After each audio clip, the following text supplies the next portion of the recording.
Are you looking to grow revenues, increase profitability, or obtain financing?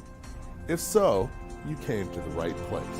Running a business is all about leadership. How do you become a better leader? Learn from the successful entrepreneurs and business owners how to lead your organization more effectively. That's why we created Leadership Live at 8:05, Talking Small Business, to help you succeed with your host, Andrew Frazier, Business Growth Pro and CFO and founder of the Small Business Pro University. Every Tuesday evening at 8 p.m. Eastern, we're joined by experienced entrepreneurs and business owners who share their secrets to success via live stream. Also, every Friday morning, we release a new podcast episode. Either way, you will learn about developing your business leadership skills from our roster of highly performing guest experts. Leadership Live is one of the many valuable resources provided through the Small Business Pro University, empowering business owners to learn, profit, and grow. Find out more at sbprou.com.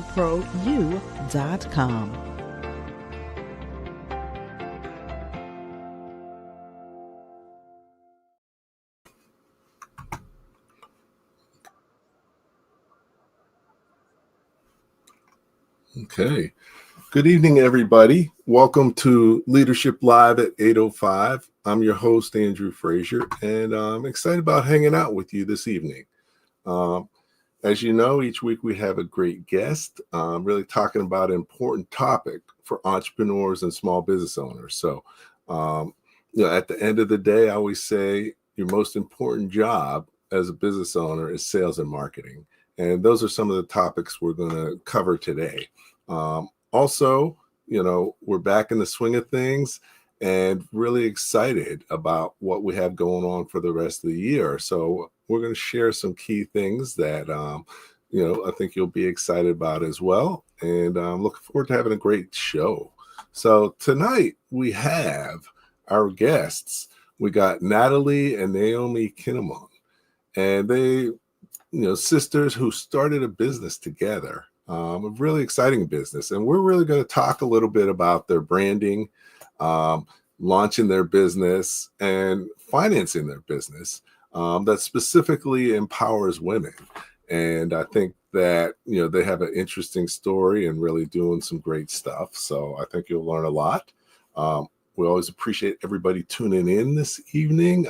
Definitely feel free to, if you're happy and enjoying what we have, like the show, we invite you to make comments and add questions. And I'm looking forward to a great show. Hey, Karen, thanks for tuning in. And, definitely let me bring the guests on. So let's see. 1, 2. Hey, Natalie and Naomi, how are you doing tonight? Great. How are you doing? Great. Excellent. Well, thanks for joining me. I know you guys are busy doing a lot of stuff, but thanks for taking time out of your schedule to share a little bit about your experience, so it can help other entrepreneurs and business owners achieve their goals faster and easier. Excellent. Yeah. So happy to be here and excited to share what we've learned. We actually just hit the 1-year mark, so we've learned a lot this first year of Kinnaman. Congratulations. And definitely. So why don't we take a sec, take a few minutes to sort of talk a little bit about your journey, how you got to where you are, and, and then we'll get on with the conversation, delving into more detail about your experiences as well. Yeah, absolutely. So, like, I don't know if we mentioned, but Natalie and I are twins. So we grew up really together. It was kind of like a family trade and craft to have like this artistic background. So we grew up sewing. We grew up as fine artists, which will eventually lead to where we are today. But we were always really encouraged to design and make our own clothes. And it was just kind of a fun hobby at the time.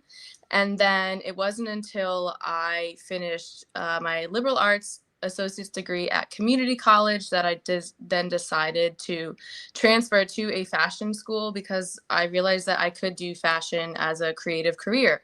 So I went to the Savannah College of Art and Design. I graduated with a bachelor's from there in fashion design. And it was in my senior year that I decided to come up with this collection that was a culmination of my artistic skills, but then also my medical needs. And that's where, it comes into this brand Kinnaman. So I've been living with type 1 diabetes since the age of 11. Type 1 diabetes, just for those who don't know, is an autoimmune disease, which means there is no cure. It's something that is very treatable either through insulin injections or insulin pump therapy. I have actually been on the insulin pump since diagnosis, and I can show you here. I've got this gadget clipped to me at all times.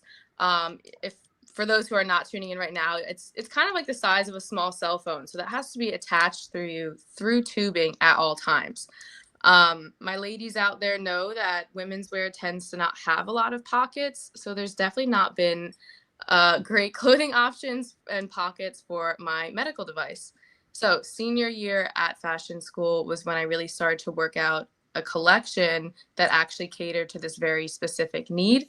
And then upon graduating, I definitely was talking to Natalie and being like, I think this is something more than just a senior project at school. I think this is a future brand. 9 million people globally have type 1 diabetes and don't have the clothes to fit it and fit the needs. And then our journey really started in about 2022. And I never would have even thought of it if it wasn't for my love of fashion and then my need for this adaptive clothing. Yeah, and after seeing Naomi have diabetes for years and seeing her struggle with what clothing to wear, and I never had to struggle with that. I mean, she did touch on that. I have the same issues with not having pockets to hold my cell phone and things. But there were certain things she couldn't buy when we go shopping. Like I could buy this nice dress, form fitting, and she can't because there's nowhere to put an insulin pump. And so after I graduated, I majored in graphic design. And, she's telling me that she thinks this could be a real business. I'm like, sure, you've got the idea and I've got the marketing and design skills. I think this would be a great opportunity for us to team up. So, with my background in design, we collaborated on a website. The branding, which we'll talk about, is super important. Designing the logo, the social media, all of that kind of just became, super powerful when we joined forces together. So yeah, it was kind of the necessity is the mother of invention, as we always say in our house. So when you have a problem, like that's kind of a great option to just, instead of complaining about it, like find a solution and be innovative and create something that could problem solve for not just yourself, but for other people as well. Excellent. So definitely look forward to talking with you a little bit more. I mean, it's, some of the things that you have there are really textbook examples of what a business should be. And really, the most important thing is your business should solve a problem. Right. And it's clear that your business solves a problem, but in a different way than other people. So, definitely that's step one. And check mark. You did a nice job on step one. And we'll talk more about other pieces as well. But before we do that, we do the show through the Small Business Pro University. So it's one of our brain trust initiatives. So it's good to sort of know what the Small Business Pro University is. So I got a short video about the university, and then we'll come back talking small business with Natalie and Naomi. Many small businesses experience low or no revenue growth, and the owners are not making enough money. I founded Small Business Pro University to help you break that cycle by empowering you with greater knowledge and enhanced skills to lead your organization more effectively. Over the past 15 years, I've collaborated with organizations like the Small Business Development Center, Rising Tide Capital, Empower the Village, NJMEP, Rutgers University, and SCORE to work one-on-one with over 1,000 business owners and teach tens of thousands of people about business. My experience includes serving as a naval officer, managing businesses, graduating from MIT, earning an MBA from NYU, and achieving the CFA designation, which has prepared me to accomplish my mission of helping 1,000,008 business owners to sell more, maximize profit, and finance growth by 2028. My vision is to create the ultimate business ecosystem for entrepreneurs. Small Business Pro University empowers entrepreneurs like you to run their businesses more professionally and create sustainable enterprises. We employ my proven proprietary Masterpreneur Playbook framework to guide your journey along the Masterpreneur path and facilitate your Masterpreneur evolution to work on your business and scale faster and easier. Small Business Pro University provides access to valuable resources, partnerships, and relationships that will help you to sell more, maximize profit, and finance growth. Our Masterpreneur initiatives include the Small Business Pro Network, 100+ expert-led multimedia courses, intensive training workshops, Spanish language training, Leadership Live at 8:05 live stream and podcast, in-person Power Breakfast events, and advisory coaching, consulting, and training services.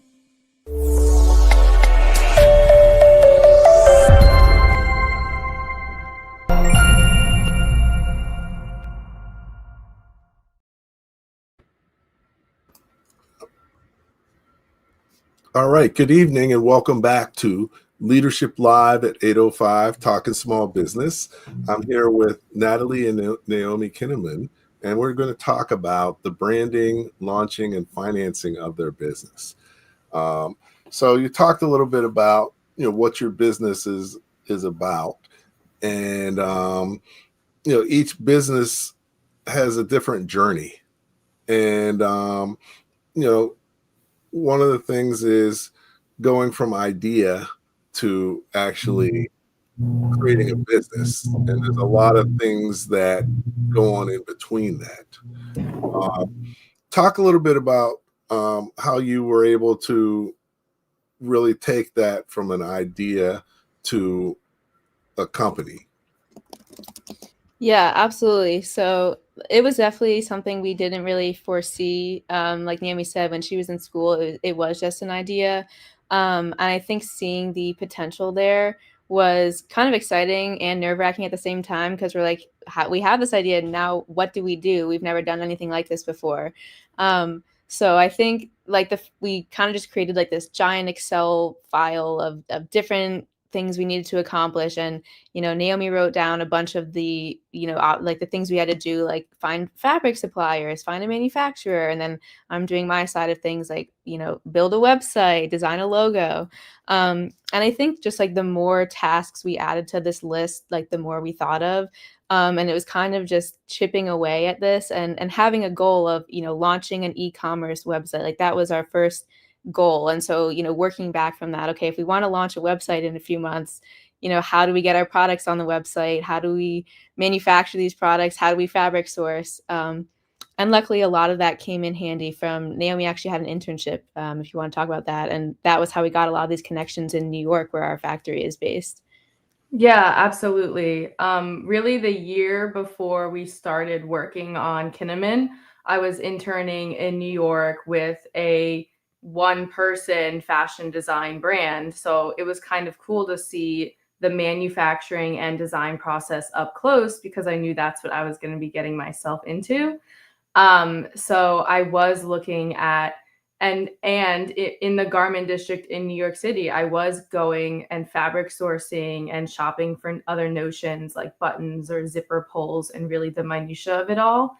And then I was also seeing the batching and manufacturing, and the studio was in one of the garment factories. So the design studio's over here, and then we're watching things get made by the seamstresses and the patterns being cut out. And then I was also, I was working with this person, and I was assisting with model fittings and setting up for New York Fashion Week and everything. So it was really like the perfect, 8-month experience to really get involved in every aspect of the manufacturing, and then be able to work on that while Natalie could build out the back end of the business, which was the website and our social media. So that was absolutely an invaluable experience that I didn't even know was going to be that valuable. Because again, I had this idea of Kinnaman, but I was like, I don't know, I'm going to be working in internship.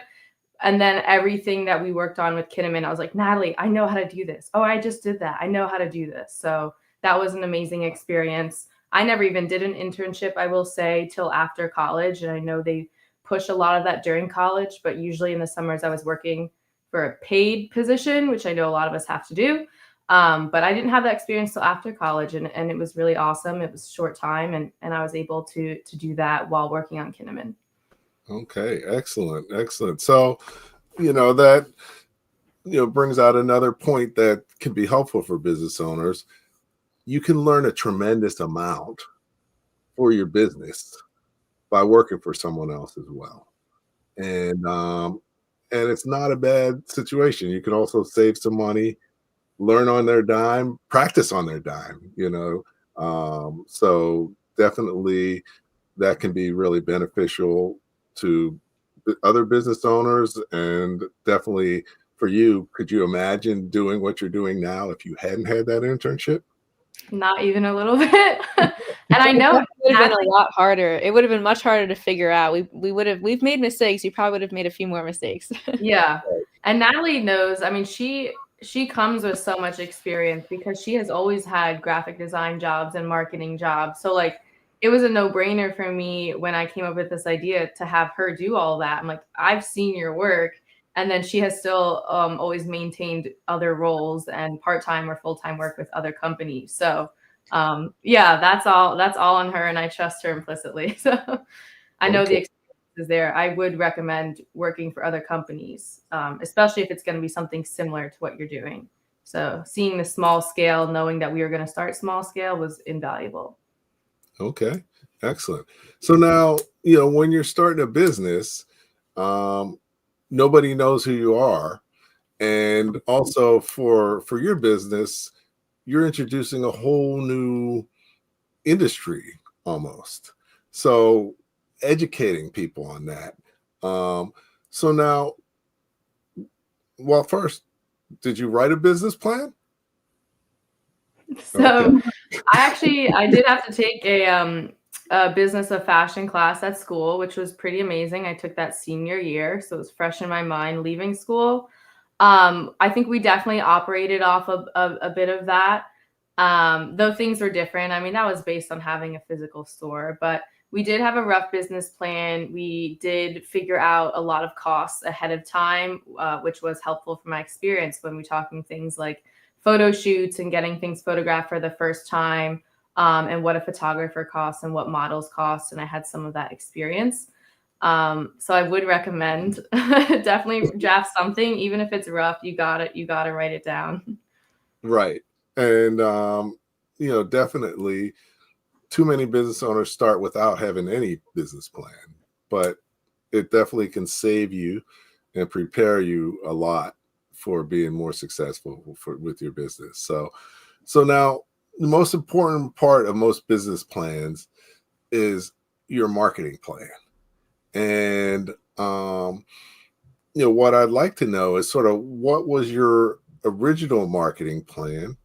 And then how does that different from what you actually did in terms of marketing?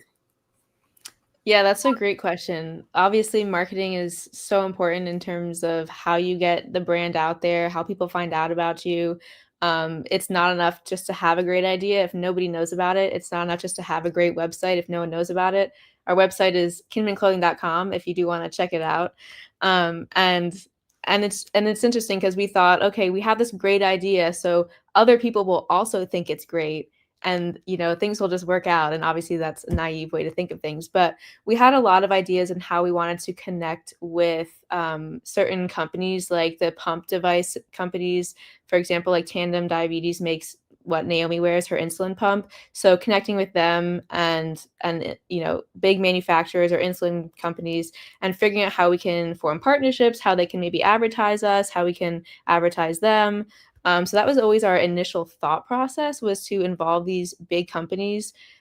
but they don't know who we are yet. So trying to convince someone to, work with you when you are new is a little difficult.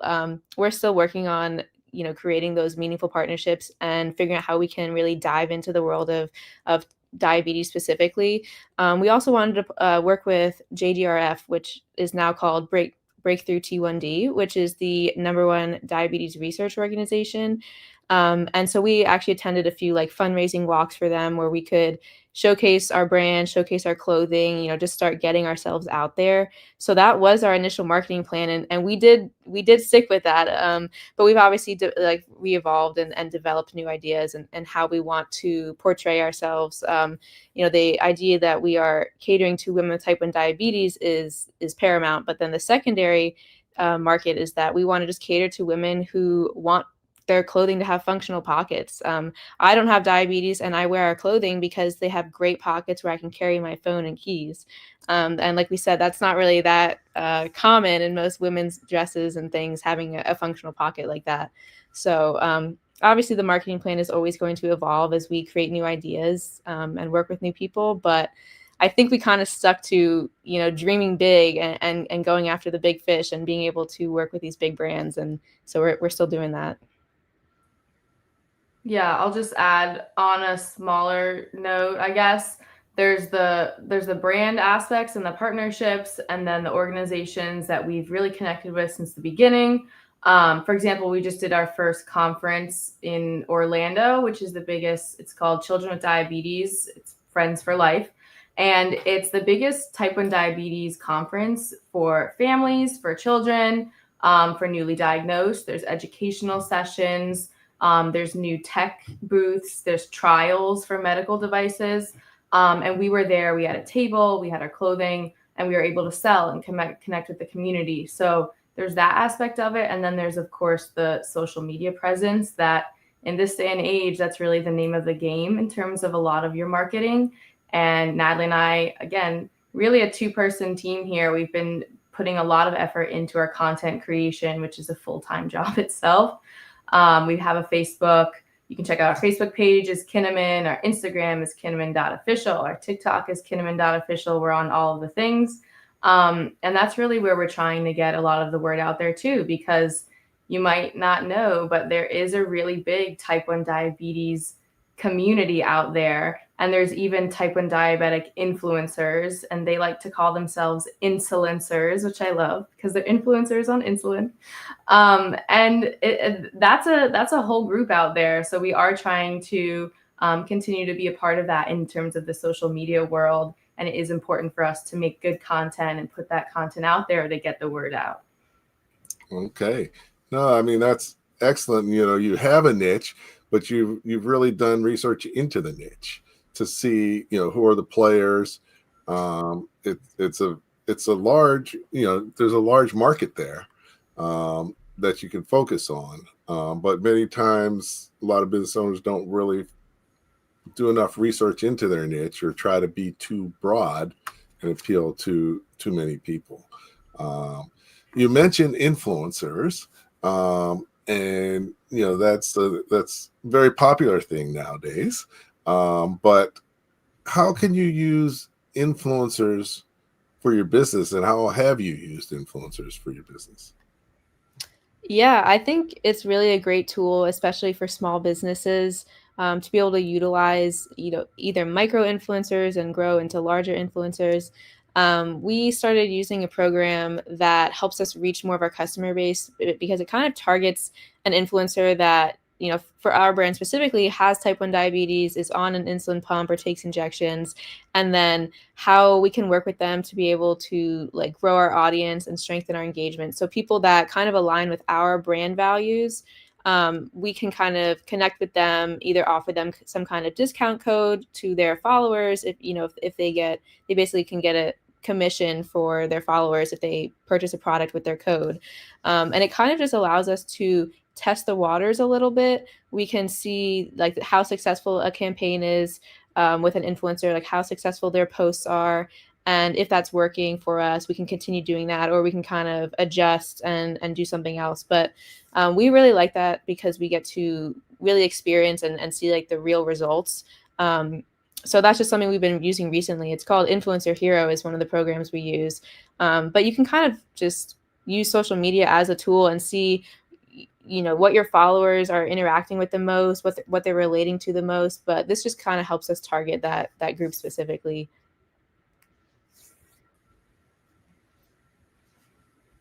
Anything else you want to add?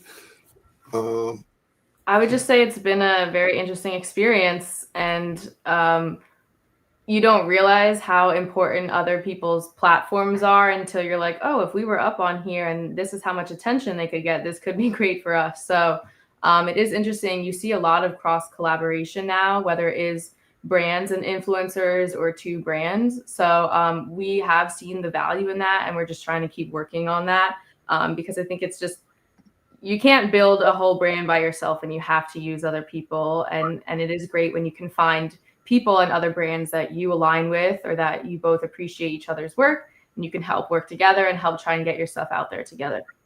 Okay, great. And, it doesn't have to be an influencer with millions of people either. There's, like you mentioned, micro influencers, even if you have 1,000 or 10,000 people, that could be a lot of people to get in front of and in a cost-effective way. So that's excellent. So what I want to do real quick now, this is our 5th year of doing the live stream Leadership Live at 8:05. And we have something really exciting for our anniversary. We're doing our anniversary show on September 30th. So hopefully you can join us then as well. But we're also going to have an in-person live event. So here's a little bit about the plan. And definitely, if you can join us in person or join us online. But here's a little bit about it. Hi, Andrew here, and I'm excited to celebrate 5 years of leadership, small business insights, and powerful conversations with more than 250 guest experts. Leadership Live at 8:05 is celebrating its 5th anniversary, and you're invited. Join us in person at Sankofa Cafe in Montclair, New Jersey, or online via YouTube, LinkedIn, Facebook, or Twitch on Tuesday, September 30th from 7 p.m. to 9 p.m. We're also launching a brand new book, 99 Proven Tips to Accelerate Your Masterpreneur Journey, featuring wisdom from the incredible guests who have joined us on the podcast. In-person guests will receive a signed copy of the new book, meet and connect with guest experts featured in the book, and connect with like-minded entrepreneurs, business owners, and organizational leaders. 5 years behind us, the future ahead. Come celebrate, learn, and grow with us. I look forward to seeing you on September 30th. Space is limited for the special anniversary celebration, so don't wait. Click the button or scan the QR code to register at www.sbprou.com/5-years to secure your spot today.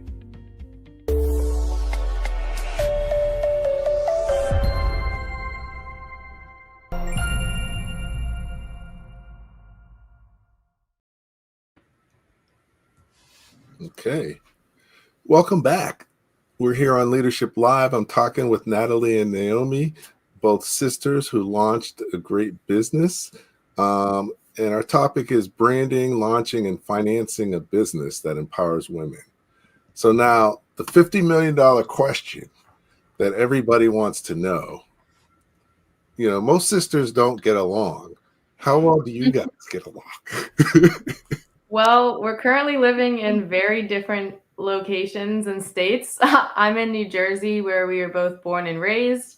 Yeah, and I'm in Florida. So I think we get along better now that we don't live together. We lived together and worked together for a little while, so that was a lot. Yeah, no, it's good. We're still on phone calls and Zoom calls and everything all the time, and in constant communication. So we don't need to be in the same household, but we get along very well as identical twins. We are both very passionate about the same things, which is why we work so well together and work well on this brand together. Okay. Great, great. I could definitely see that you guys seem to enjoy working together. Also when you get older, your relationship changes some. Definitely mine and my brothers is a lot different now than when we were growing up. So, definitely it's great that you guys are working together. Now, what I want to talk a little bit about is branding. Generally, when we think of branding, you know, you can't create your own brand because your brand is more like what people are saying about you when you're not there.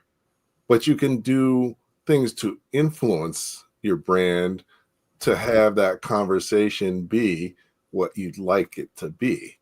So when you're trying to create your brand, what is the brand? How would you define and explain the brand that you're looking to create for your business? Yeah, absolutely. I think just from, the branding specifically, we wanted something that was looked like quality and high end. I feel like people think, oh, you make things that are adaptive fashion, like usually that's functional or technical, maybe not the most attractive, but we wanted to kind of bring that aspect of this functional clothing, but into like the higher end, nicer looking fashion world. So that's kind of how we started with this like nicer looking brand. If you go to our website, it's not like this clunky medical kind of looking brand. But also quality is what's really important to us. So we are made in the United States in the garment district, and we really value slow fashion, which is the opposite of fast fashion. So we value, quality products, not slave labor. We pay our workers. And we just really want that to reflect our brand, and the community that we care about, the type 1 diabetes community specifically. We want to be engaging them and really just have this sense of, problem solving and trying to support a community that is underserved and not represented in the fashion world. Yes, I mean, Kinnaman, it's all about quality. We want our garments to stand alone as these beautiful pieces first. And I saw a question about, I think we touched on this, but marketing towards not just diabetics. Again, I am a type 1 diabetic myself. My identical twin does not have type 1 diabetes. And we both love the clothing because there are just two giant pockets in every outfit for your insulin pump. If you don't have an insulin pump, for your cell phone, for your keys, for your wallet. So we do want this brand to stand alone as something that is a great functional brand for all women, and it's fashionable and it's stylish. And we've only started, in this first year, we've only launched our first collection of dresses, jumpsuits, and rompers. We have since added a pair of undershorts, actually, since most women tend to wear shorts under dresses when they go out, like a type of undershort or Spanx or something. We actually made a pump short for the women on the pumps because you have to put your pump somewhere. And so for the dresses that you already own, you have these really functional shorts with two front pockets, an optional back pocket. All of them have this buttonhole feature that's essential for your insulin pump tubing to feed through. And there's just so much more we want to do in terms of as a brand. Type 1 diabetics are all kinds of people. They're children, they're infants, and they're older folks, and they're big and they're small. And it just does not discriminate against anything, against race, ethnicity. So we do have our work cut out for ourselves as a brand in terms of what we want to put out there. But in terms of branding, we're always going to be dedicated to that quality, quality fabric, quality production. We currently do small batch just because we're a year old and that's what we can afford. But that's who we are as Kinnaman, and that's who we're going to stay throughout, even through our growth. Excellent, excellent. So, so definitely, you've got your branding, and when you're early on in business, your marketing plan and strategy evolves based on what you learn. It's sort of like an iterative process. You learn something, you research something, you make adjustments, you see what happens. Even for me, when I was doing my logo for my business, or for my book, it was called Running Your Small Business Like a Pro. So, I sort of had like a Heisman Trophy football player running down the field, like as opposed. But I gave it out to some of my clients and some people who knew me, and they were like, I don't really like that. And so that was great feedback. One person said, well, what about women? There's no women in there. So that's how we got back to the logo, where I have the 3 people. And one person was like, that seems like work. I don't want to be thinking about work. You should make it. So what is some of the valuable feedback that you've gotten from the marketplace on what you're doing, and how has it changed what you're doing from what you had planned to do?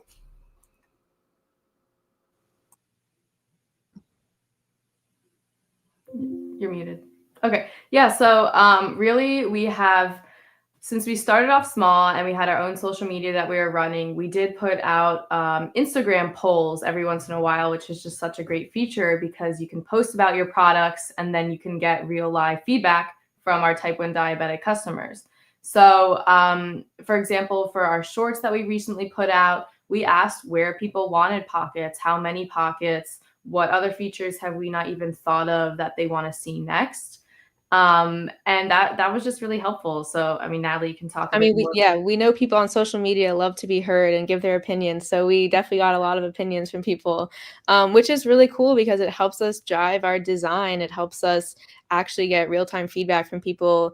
I mean, I think Naomi's a great resource because she actually wears an insulin pump and has type 1 and can test the clothing with her own experiences. But sometimes somebody else has a different experience, even though they're wearing the same device. Maybe they hate wearing it in a certain spot and only wear it, in the back, whereas Naomi likes wearing it in a certain spot. So it's just good to get as much information and feedback from people as possible because everybody's different. Everybody has their own preferences. Yeah. And with that, we still have a limited following as a smaller brand. We just hit 2K on Instagram. So woo. But we are looking next at doing some kind of focus groups because we want even more questions, in-depth information. I mean, that's something that no company would ever say like, no, I don't want to do. That's something that is just invaluable feedback for sure. So we have been working with our amazing mentor, Faith Brewitt, who has been a mentor for startups, especially female startups, for years and years. And she's been our PR person and communications person. And that's what we're working on next as we move into the second year. We're looking at focus groups. We want to be pushing out our next product line. And now that we've put some things out there, we want more information. We have tested things on a small group and we'd like some more feedback. So we're really excited about that. So if you want to give us feedback, feel free to keep an eye on our social media and we will hear you. We will see your feedback. Yeah. Okay. Excellent. So, great. So no, I mean, definitely, those are, important pieces of moving your business forward. So, I think that, having a business can be a little bit scary. And, being a woman-owned business can potentially have different challenges than other businesses. So, we have a question here from Layla. What advice would you give young women entrepreneurs? Yes, I just read an interesting statistic today too that said female founders receive 53% less capital, but they end up being and doing well and raising 5% or having 5% stronger sales as CEOs so I'm just like, okay, let's invest in female founders. But yeah, as advice, I mean, Natalie and we have been encouraged from our family. Luckily, we do have a very supportive family, a community. We did actually raise a starting 35K just by putting out a GoFundMe to the community and friends and family who knew about our idea. And we thought it could be a good opportunity for them to support us if they wanted to see this dream launch. So many of them said, wow, adaptive fashion, that is so amazing. I'm like, would you like to donate to our startup? And that was obviously instrumental in our startup costs, in our first batch of inventory, getting the photographers, getting the models. So I would say we had the encouragement, which was amazing, But I know not everyone has that, but I think it is more than an idea just to start, but having an idea, you have to believe in that, and you have to go with it, and use people as your feedback. Like Natalie and I said, we got so much feedback. I also think there's just a lot of community out there, like groups for women entrepreneurs. I mean, we were a part of this group in New York City that was specifically for like young women entrepreneurs who want to network with other young women entrepreneurs. So I think you just kind of have to find those groups and find that community, because it is out there and there are plenty of other people like us who are just starting out, and you know, you can connect with financial entrepreneurs, or I don't know, like interior designers, like people that can actually help you with your business, but who are also in the same boat as you. So I think the community is just a very important resource, and it's just a matter of finding it. You have to put yourself out there. You can't just sit in your basement with your idea and expect it to happen. Finances is a whole nother thing, which we can talk about, but I had this idea. I do think it was important to have a co-founder. I think starting a business by yourself is crazy, and I give props to people who do that, but we wouldn't be in our first year yet if I didn't have a partner also helping me every step of the way. But I would encourage the females out there, because people do invest in female founded companies. They do see the value in it. And even our PR and communications person I mentioned, Faith, she had started this female founder investment group to invest in female founders. I'm like, people want that because they know we have the ideas. I think that is becoming more of the norm. So I will say, if you're a lady with a good idea, you gotta go for it. Excellent. So now, this question isn't coming from me because I shouldn't ask you this question, but as a guy, so Kimmy wants to know how old you are. You could answer or not. It's up to you. But yeah, we are 26 years old. 26 years young, I should say. Yes. So you're gotten started early. So now the last topic is financing. So you talked a little bit about it there, but you know, one thing I think was great was that you mentioned that you asked. As a business owner, you have to ask for stuff. You know, you have to ask for what you need. You have to ask for help. You have to ask for financing. You have to ask for the sale. How did you get comfortable asking? And, you know, how was the response to your ask? Yeah, I think part of it is what you said. Like, you do just have to start asking. And so first, when we had our idea, we came up with our GoFundMe. We said, okay, it might sound weird, but we have to start asking people for money. And if they don't give us money, we seek alternate routes, which is an option. And I think then we also just had this great network where, like, the more we talk to people in our community about our business and our ideas, the more they connected us with, oh, well, I know someone who can help you with this. I know someone who can help you with that. And that's how we found our PR member, is just through connections. So I think a big part of it is putting yourself out there and getting networking as much as possible. And then the more you network, the more I feel like you can get connected with more people and ask for more things. And you just can't be afraid to ask for help. I think that's something we've learned along the way, is like, you can try to do something yourself, but I think you'll be more successful when you ask others for help, and you'll be surprised how many people actually want to help you and want to and invest in you. I think it sounds like basic or even intuitive, but I think a lot of people don't connect with others. And I will say over and over and over again that everything that we've done has been through connections. And it doesn't have to be like, oh, you know someone really important. I mean, we're on this podcast today because we met someone who met someone, or we put a call out there. And every single experience that Natalie and I have had at Kinnaman so far has been because we've connected with someone who's like, wow, that's such a great idea. I think I want to help you. Like, I must know someone who can help you. Boom. Like, new PR person, or like, boom, here's a manufacturer because our friend's daughter's best friend was going to use this manufacturing company and they recommend, and now we use them. And I didn't know where to start with some of these things. So it is about talking to people about your idea, and you never know where these people will come from or who's going to benefit you in life. And I did have a professor in school tell me that all the time. Get your classmates' phone numbers. You don't know where you're going to end up in all these creative careers in the future, and who you're going to need. And I will always say that connect with people. You don't even know like what your network is going to be, but you just have to have the conversations and keep having the conversations with everyone. Talk about your brand, be proud of it, and talk about it. Excellent. So definitely connecting with people, and also, it's a small world. So, you always want to treat people right, and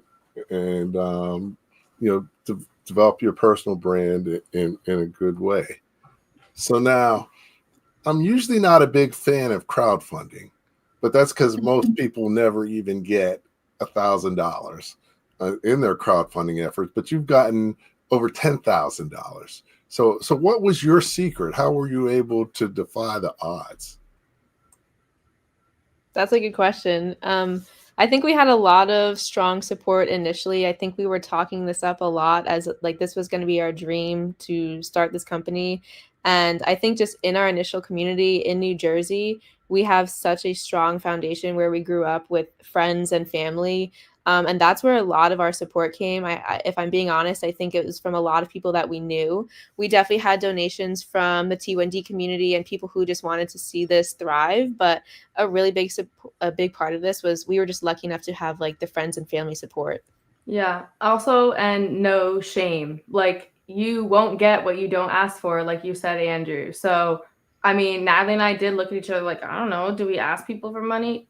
If we didn't, we wouldn't have raised $35,000 for startup cash, and we wouldn't be here probably, or we would have had to go to a bank or whatever, and have multiple co-signers. I mean, you have to put it out there. And then even with investors, which I know some people are asking about, we've connected with some people, and it's about, hey, can we pitch this to you to pitch to future investors? But as someone who invests, like we'd love to run it by you just as a quick test. Like ask them to just, give some free advice for 15 minutes, listen to your pitch. I mean, and we did that. And Natalie and I set up a call and we had a meeting. We pitched to them and they gave us feedback for free and went on their ways. And you just don't get those things if you don't ask. And I think you got to accept at a certain point to have no shame, and you have nothing to lose at the end of the day. And I think Natalie and I remind ourselves that a lot. Like we only have something to gain from any of those experiences or asking questions or connecting with people. So go for it.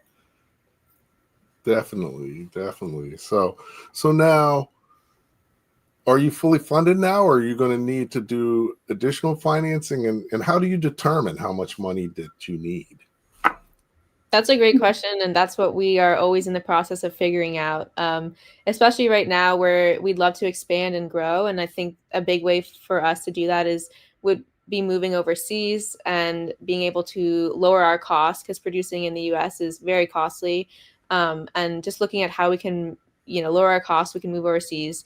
And Naomi, if you want to. Yeah. So it's something that's ever changing, really figuring out your future game plan. I mean, you take the feedback, but at a certain point you really we're not fully funded, and we have to go into the next big step, and we have to put out another product because we have all the ideas up here and in paper. And it really, at the end of the day, a lot of it does come down to money and financing. And that's something that we're looking at next. And we're looking at investors for this coming year. And it's difficult because you're constantly planning, and we are planning for a move probably overseas because just with the tariffs and the trade war and everything, and the cost of fabric going up exponentially just to order a few yards into this country to make a small batch, it's crazy. So there is so much constant pivoting on the business side of things. Meanwhile, you're just like, I want to be creative and these are the clothes I want to make. But there's so much just globally in terms of manufacturing, which really does take place outside of the United States on a larger scale, which is where Natalie and I want to be next. So, I mean, again, it's constant phone calls with each other all the time and mapping out next steps. So I think year 2 is going to be different, where we are going to look at other financing options for us, because in order to scale, you do need the more money. And I think Natalie and I were a little naive going into this business thinking, oh, the cash flow will be the money that we make from products just gets invested into the brand. But to scale and grow, you really need a lot more money than the profit you're making from your current product. So this next year is going to be another year of firsts and learning experiences for sure. Okay, great. So now, you met with potential funders, future funders, and investor funders. And you said they gave you feedback. What is some of the best feedback that you've gotten from them? And, with the investors, you're probably going to have to give something away. How much are you open to giving away? Yeah, I think originally we were like, no, we don't want investors. We want this company to be ours. And I think, again, after a year, that's no longer realistic. There is the opportunity to buy people out for sure. But really, I think we're looking at people that can, I think a mutual beneficial relationship. So I think we're looking at, again, in the diabetic community, who we can partner with, who can, we say, listen, we can keep advertising that our clothes are using your devices and so on. If you give us more money, we can expand our product line. More people with using your devices will buy our product line. And how can we make this work for both of us? We haven't really fleshed out the specifics yet, but I think it's a lot about how we can kind of dive deeper into that community specifically. And then, of course, there are other companies, like we talked about, female entrepreneurs that want to invest. So we haven't talked specifically about how much we want to give away. I think that's something definitely talked about how much money we need, though. We're like, we need this much money from you, but yeah, but I think it's going to take time to figure out this. Like, that's what these next few months are going to be. Yeah, I will say the good feedback we did get, which is validating, because you get to a point in your business where you're like, am I doing the right thing? Or like, is this even a good idea? And I will say, having our first investor meeting and having them say like, we are amazed at this idea. This is such a smart idea. How is there not the clothing for this out there yet? I'm like, okay, we need to, like, they believe in it. I'm like, okay, yeah, I believe in this. Like, I did believe in it. And you have that moment of self-doubt, but that is keeping us going. So I think, and the feedback we got from them specifically was really about how to best organize. I mean, we were pitching them, so we had a whole presentation for them, and they really just helped us, get rid of this in your presentation. That's not what we want to see. Add this to the front of your presentation. This is what we do want to see right off the bat. Obviously, numbers and projections are like really what they're looking at, and that's very difficult when you're in year one and your numbers are small and your sales might be small. But you do just have to be transparent and really sell, but this is what we could do if you invested in us. So I just think we got like a realistic reaction from them, and it just helps us feel more comfortable when we want to pitch again, being like, sure, this is what we did in year one, but these are our projections for year 3, 4, 5, etc. Excellent. So, the one thing that's difficult about this show is there's never enough time. It's almost 9:00 and we're just getting started. I know, I can't believe it. This has been really, really great.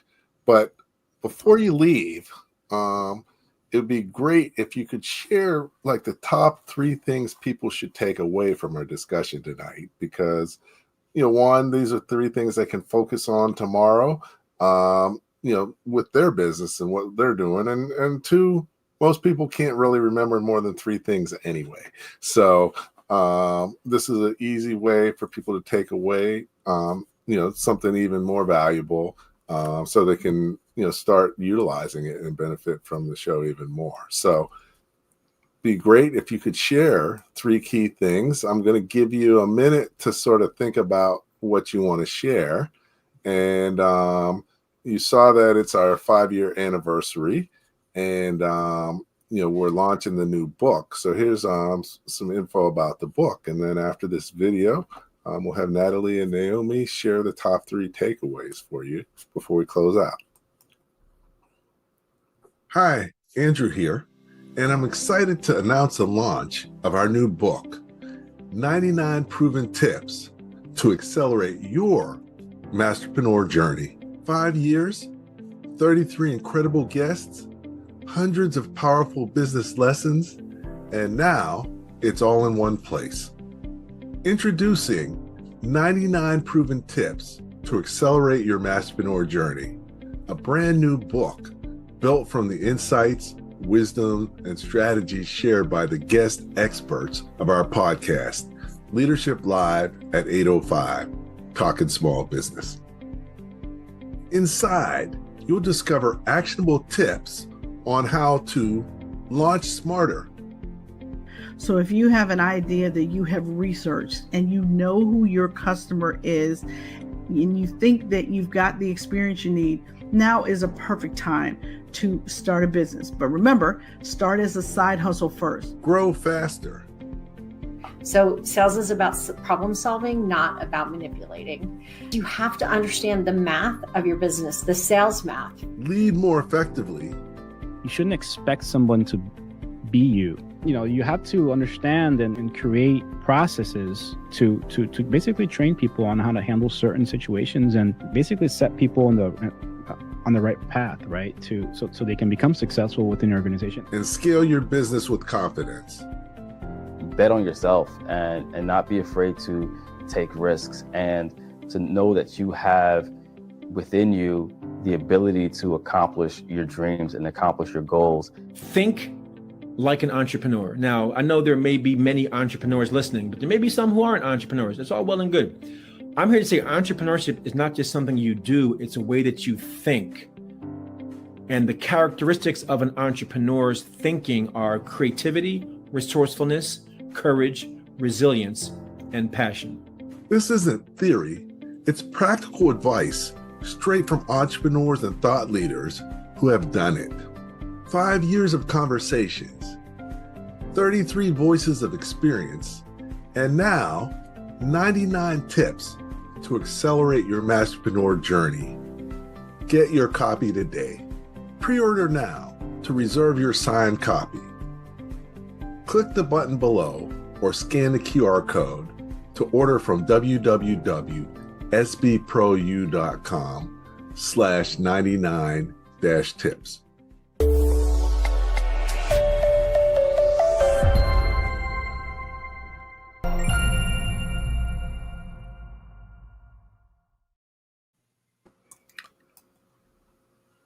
All right, good evening. I'm here with Natalie and Naomi Kinnamon, and we're talking about the branding, launching, and financing of their business that empowers women. You've shared some valuable insights for entrepreneurs and business owners about your journey and things that they can learn that will help them with their journey. But before I let you go, if you could take a minute and just share the 3 key things that people should take away from our discussion this evening. Yes, absolutely. So I think there's a few things that Natalie and I would agree on. So first being at Kinnaman, we don't want to be afraid to try new things. So you might think you're starting with this great idea, but you don't know how things are going to change. And especially in the physical design and draping and world, and like the designs I thought were going to be our designs are not our design. So don't be afraid to pivot and move, whether it's your business strategy or your actual product. And some advice we got was don't be afraid to kill your darling. So you have this really great first idea and maybe that's not working, and you have to be okay with maybe not killing them, but coming back to it and pivoting and doing what works and based on your feedback. Number 2 would be don't be afraid to ask help from others. We talked about that a lot today. Your network is going to be your support system. So it's all about connecting with people, meeting people. I mean, we're lucky that we're social, so it kind of comes naturally to us. We meet people through other people who know people. So that's the big one for us is we wouldn't be where we are if we didn't just have all these connections from talking to different people. And then number 3 is probably every step forward is like you're always moving forward. So like even if you're taking a step backward, you're still moving forward. Like every time we made a mistake, we just learned from that and it propelled us forward. So people think that your journey is like getting from point A to point B and it's a straight line, but it's really this diagonal, zigzag, swirly mess that eventually gets you to point B. So you just have to remember that, just keep plugging along and keep moving forward. Okay, excellent. So definitely being open to change and not just being open to it, but embracing it is key. So that's definitely great advice.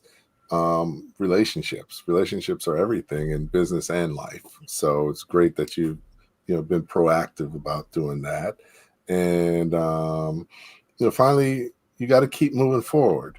I think, what is it, Willie Jolly's book? It's a setback is a setup for a comeback. So, whenever you have a setback, that it's not a bad thing. It's actually a good thing because you learn valuable things and you can come back stronger.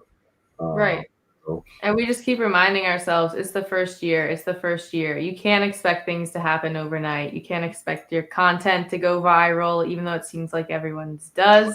It's the first year. We have a long way to go, and we're okay with that. Definitely. Yeah.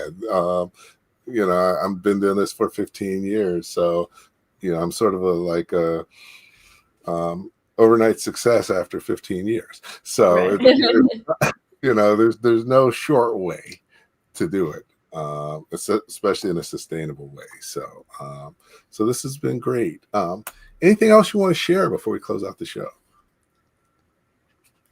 We'd love it for people to follow us and share our story. It is about the other people sharing us and the connection. So we would so appreciate that. And you feel free to DM us or follow us on LinkedIn. We'd be happy to chat more. I know we didn't get to everyone's questions today. So if you have questions, please message us on LinkedIn. Our page is Kinnaman, so you'll find us. Okay, excellent. And all your info is in the chat, so you don't even have to go far to find it. But definitely, this has been a great show.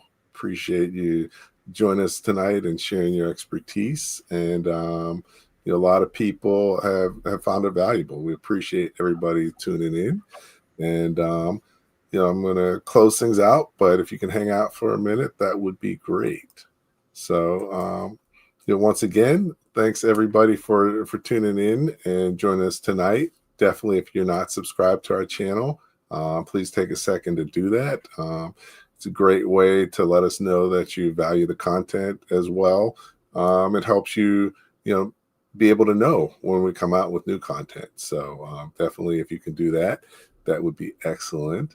As you know, this is a big month for us and our 5th anniversary. So definitely encourage you to join us either live in Montclair or live stream. So looking forward to that as well. And, as a business owner, as an entrepreneur, at the end of the day, the more that you know, the faster and more successfully your business is going to be able to grow.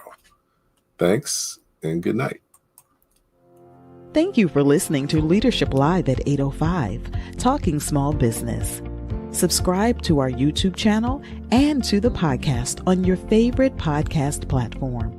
Leadership Live is one of the many valuable resources provided through the Small Business Pro University, empowering business owners to learn, profit, and grow. Find out more at sbpro.u.com.